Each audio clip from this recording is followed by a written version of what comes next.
چەند چوارینەیەکی شاعیر محەممەد کەساس بەدەنگی ئازاد پێنجوێنی.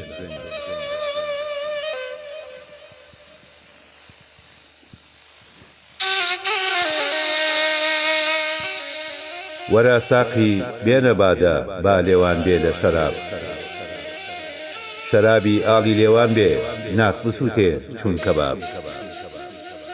لێوی بادە و لێوی ساقی مەستم دەکەن تا بەیان، وەک سەهەندە هات و چۆمە لە نێوان لێ و بەیان.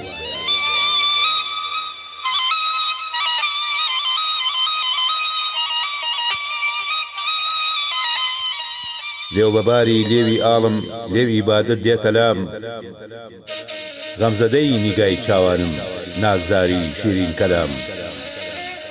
درێخ ڕۆژی قەدەری بێ چێژ لە بادەت وەرگرم، بەمەستی بێمە ئامێزت تا لە جێژوانە بمرم.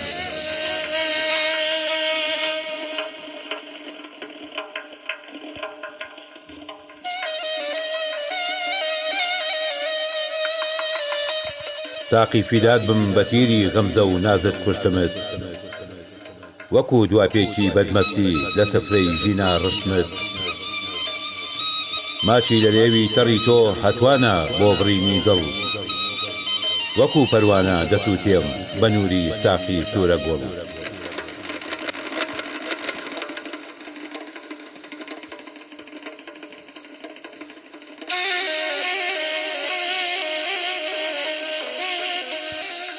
شەرابی ئاڵی لێوی تۆ بە شەرابی جەننەت نادەم، شوشەی جەننەتم بەتاڵە چاکە شوشەی لێوت بادەم.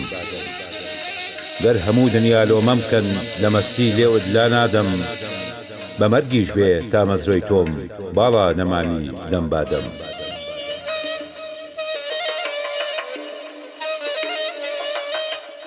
شەوی دەیجوورە پرچی تۆ مانگی تابانە ڕوخسارت، گەر موریدی خانەقەش بم شەیدا دەبم بە دیدارت. گەردن وەک شوشەی مەڕمەڕ و پێست شێفۆنی تیوارە، وەک مانگی چواردە جیلوەت دێ بەر لە هاتنی ئێوارە.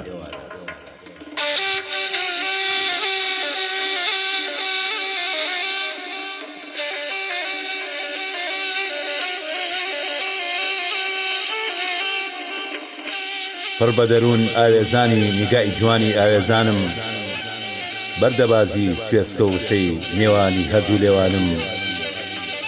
وەکو خۆری ئاوێزان بوو لە دەمکەلی غەریبی ژین، چرای شەم بوو بۆ تاریشی پڕغڵبەتی تاری ئەوین. لە عەدەمەوە هاتمە بوون ئاوێزانی جوانی ئەو بووم، هەر وەکو لالە خامۆش بووم لە ئەوینی ئەوە هەڵبووم.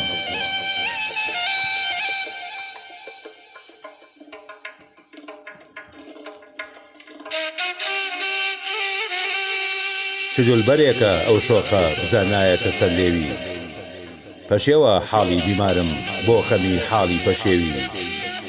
خدا ڕەحمێ بە حاڵم کە جارێ ناوم بخشە نێوی، وەکو پەروانە لەسەر گوڵ بمخە سەرزار و سەر لێوی.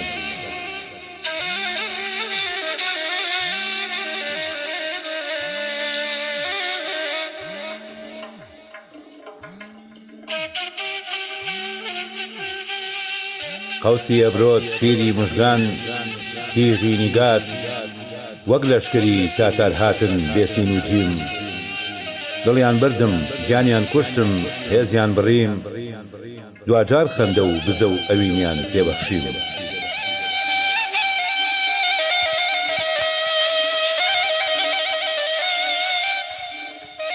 نیگام لەگەڵ نیگاکان تا ئارەزووی دەستبازیە، بە نووری شەمعێ بسووتێم هێشتا ڕۆحم ڕازیە. ڕۆح ڕازیە بە ڕازی تۆ سەر لە جێ پێدا بنێم، قەقنەس ئاسا ڕەشدا دەڕێم لە نیگاتە بسووتێم.